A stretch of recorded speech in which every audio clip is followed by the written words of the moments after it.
Pokemon एक ऐसा anime है जिसमें काफी कम वॉयलेंस दिखाया गया है, लेकिन उसकी स्टोरी, थ्योरीज और सीक्रेट्स आज भी हमारे दिमाग को हिला कर रख देते हैं। और हम उसी पोकेमोन एनिमे से रिलेटेड इस चैनल पर बात करते हैं। आज इस वीडियो में हम बात करने वाले हैं येलो की। तो सबसे पहले तो मैं आपका एक कंफ्यूजन दूर कर देता हूँ कि येलो एक लड़की है जिसका पोकेमोन येलो वर्जन के साथ कोई भी दूर दूर तक का रिश्ता नहीं है और ना ही कोई संबंध है।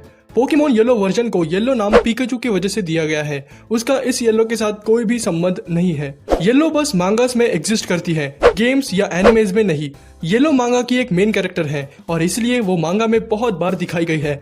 येलो बस एक अच्छी पोकेमोन ट्रेनर नहीं है, बल्कि उसके पास और भी बहुत सारी शक्तियां भी है, जैसे telekinesis, healing power, ability to read minds, emotion, memories of Pokemon, बिल्कुल थोड़ा ऐश की तरह। तो इस वीडियो में हम इन्हीं कुछ चीजों के बारे में बात करेंगे और देखेंगे येलो के कैरेक्टर, नेचर और उसके मांगा के रोल के बारे में।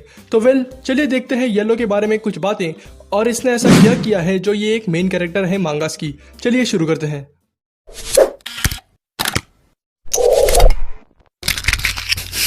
ओए हैमर, क्या सोच रहा है?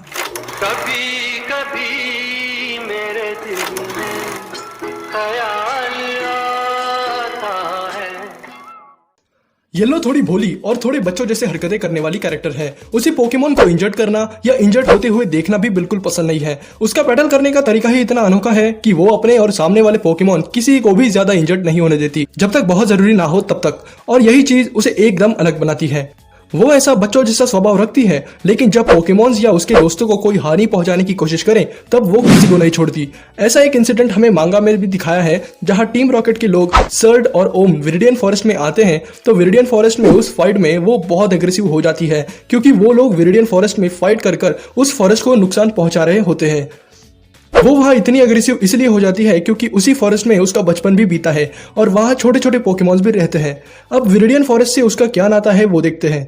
तो जैसा कि मैंने अभी कहा कि उसका बचपन विरिडियन फॉरेस्ट में गुजरा है, तो उस फॉरेस्ट में रह रहकर उन दोनों का बॉन्ड इतना स्ट्रांग हो गया कि मानो उस फॉरेस्ट ने उसे बहुत सारी स्पेशल एबिलिटीज दे दी। हीलर। येलो को मांगा में एक बार प्रोफेसर ओक हीलर के नाम से भी बुलाते हैं। हीलर इसलिए क्योंकि उसके पास पोकेमॉन और इंसान दोनों को हील करने की पावर्स है।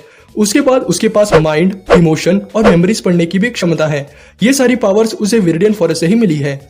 येलो की फर्स्ट अपीयरेंस पोकेमोन एडवेंचर्स मांगा में एक अननेम कैरेक्टर से हुई थी, यानी तब उसका नाम नहीं रिवील किया गया था। वो बस एक साइड कैरेक्टर थी और किसी को पता भी नहीं था कि ये कैरेक्टर आगे जाके एक मेन कैरेक्टर का रोल ले लेगी। पोकेमोन एडवेंचर्स के रेड चैप्टर में जहां फर्स्ट चैप्टर खत्म होता है, वहां रेड येलो को एक ड्रटिनी के आतंक से बचाता है और उसे एक रटेटा भी पकड़ के देता है। वही रेड येलो को पोकेमोन के देखभाल के बारे में सिखाता है, उनके साथ दयालु और सभ्य स्वभाव से कैसे रहना चाहिए, ऐसी बहुत सी चीजें बताता है। और तभी से येलो रेड को अपनी इंस्पिरेशन मान लेती है। रेड चैप्टर के अंत में जब रेड जियोवानी से फाइट करता है और आखिर में फॉरेस्ट में बेहोश गिर जाता है, तब येलो ही उसे हील करती है। इस सब के बाद येलो का खुद का चैप्टर या एडवेंचर स्टार्ट होता है। इस चैप्टर की शुरुआत होती है जब रेड कांटो का चैंपियन बन चुका होता है और तभी उसे एलाइट फोर के एक मेंबर ब्रूनो से चैलेंज का एक लेटर आता है। उस चैलेंज को रेड एक्सेप्ट करता है और ब्रूनो से फाइट करने चला जाता है और लौटकर ही नहीं आता। लौटकर सिर्फ रेड का पिकाचू आता है जो बहुत घायल होता है। वो पिकाचू येलो को मिलता है और जबकि येलो पोकेमोन के माइंड रीड कर सकती है, तो वो समझ जाती है कि रेड की जान खतरे में है। फिर येलो रेड को ढूंढने लगती है। उस पूरे चैप्टर में येलो रेड को ही ढूंढती है और सिर्फ वो नहीं, सब के सब कैरेक्टर्स रेड को ढूंढने लगते हैं, इंक्लूडिंग ब्लू, ग्रीन, ओक, मिस्टी, Erika, Sabrina, Koga, Bill, Brock और ब्लेन भी। आपको सुनकर हैरानी होगी कि इस चैप्टर में विलन्स एलाइट फोर मेंबर्स हैं और उनके साथ जियोवानी भी होता है। येलो बहुत से मुश्किलों का सामना करती है। वो elite four member Lorelei, Agatha, Lance के साथ भी बैटल करती है और आखिर में रेड को ढूंढ लेती है।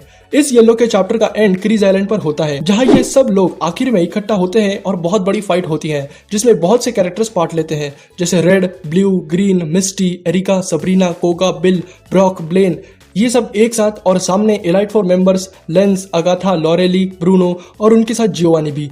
कुछ देर बाद लेंस बैज एनर्जी एम्पलीफायर से वह लुगिया को भी बुलाता है। आखिर में लेंस और लुगिया के ऊपर अपनी येलो रेड के पिकाचू से मेगावोल्ट हमला करती है, जो नॉर्मल थंडरबोल्ट से 10 गुना पावरफुल होता है। वो बैटल वही खत्म हो जाता है। फिर येलो रेड का पीका उसे वापस दे देता है और वो चैप्टर वही खत्म हो जाता है।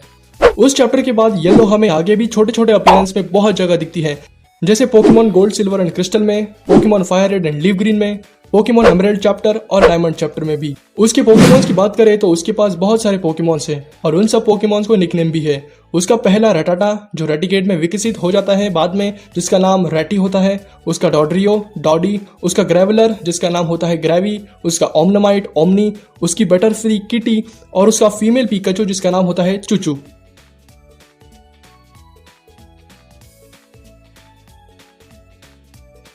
मांगा में येलो का नाम पहले कुछ चैप्टर्स में येलो नहीं था, उसका नाम था Amarillo del Boski Verde.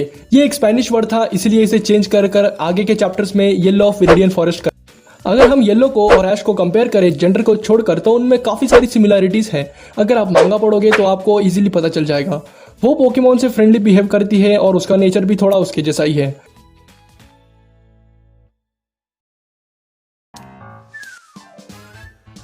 Yellow सिर्फ मांगास में दिखाई गई है और मांगास बहुत बड़ी है, इसलिए मैं उसके बारे में पूरी कहानी तो उसकी लिंक डिस्क्रिप्शन में है, वहां से आप पढ़ सकते हो। या फिर अगर आपको सुनने में ज्यादा इंटरेस्ट है तो पोकेवेंजर मांगा को कवर करते हैं, आप वो देख सकते हो। भाई अगर कोई अच्छा काम कर रहा हो तो उसे अप्रिशिएट भी करना चाहिए। और येलो के बारे में और फैक्ट्स जानने के लिए आप हमारे इंस्टाग्राम अकाउंट पर भी वीडियो इतनी ही थी और इस वीडियो में हमने देखे येलो के बारे में कुछ बातें, उसकी स्टोरी और कुछ फैक्ट्स भी। तो अगर आपको ये वीडियो पसंद आया तो इसे लाइक करें और ऐसे ही ऑसम कंटेंट के लिए चैनल को सब्सक्राइब करें। एम करते हैं 1200 लाइक्स के लिए। पता नहीं कैसा करेगी ये वीडियो, फिर भी अगर देख रहे हो तो कर दो यार, पैसे थोड़ी लग रहे हैं तुमको। तो मैं भी चलता हूँ, मुझे हैमर से सवाल पूछना है। ओए हैमर, भाई सोच रहा हूँ दिल पे गोरिल्ला ग्लास लगवा लूं।